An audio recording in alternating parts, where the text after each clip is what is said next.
such a time as this. And welcome back to For Such a Time as This. I am your host, Pastor James Pittman. Christians are responsible for raising their own children. And it used to be like that, particularly in the black community. I have to give credit to Eric Jenkins, member of our church here at New Hope Community Church in Palatine, Illinois, who sent me this clip because he could relate.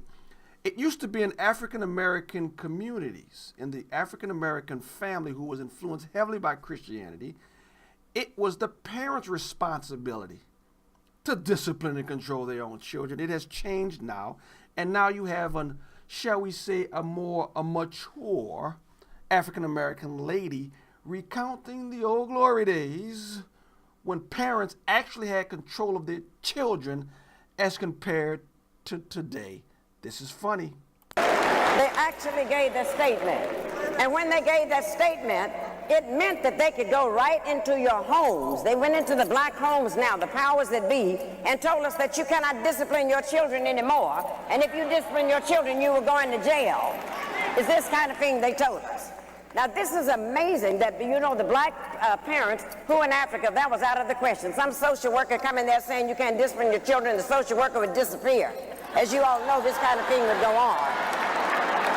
But then it got so terrible in frightening us. This is why we got to take this back, and this is the best part of our action plan, is to reclaim the minds of our children, because then they went into the public schools and took discipline out of there.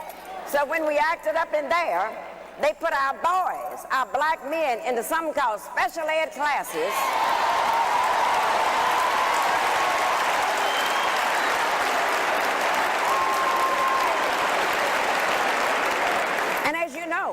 Those special ed classes are nothing but holding cells until they can go to the state prison.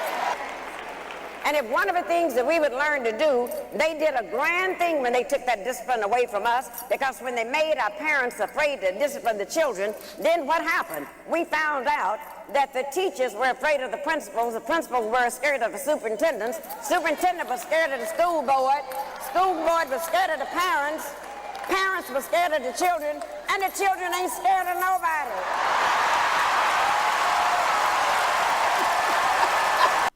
I told you. That is frighteningly true. It's frighteningly true. Now, that comment was made in a larger speech or discussion that don't necessarily agree with the bigger speech, but she was recounting the way it used to be when children were afraid of the parents, not the parents afraid of the children. And now the children run everything. They even run the public school system. No wonder it's failing. But look, it is the parents' responsibility. God put the parents in charge. Children obey your parents, not parents obey your children. No. It is healthy for children to obey your parents. It is healthy for children to fear their father when they go awry. And the father disciplines his children. Otherwise, you'll have what we have now, absolute chaos when children are running the country. And everything's done and geared towards children. Oh, my. But, hey, look, let's be honest.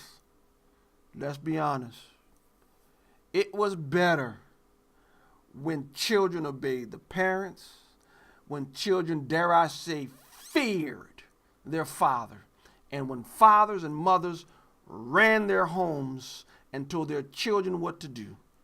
And I remember growing up, and I'll give this to my father. I wasn't afraid so much of the policeman. I was afraid of my father. And Dad, I think you did a good job. Thank you.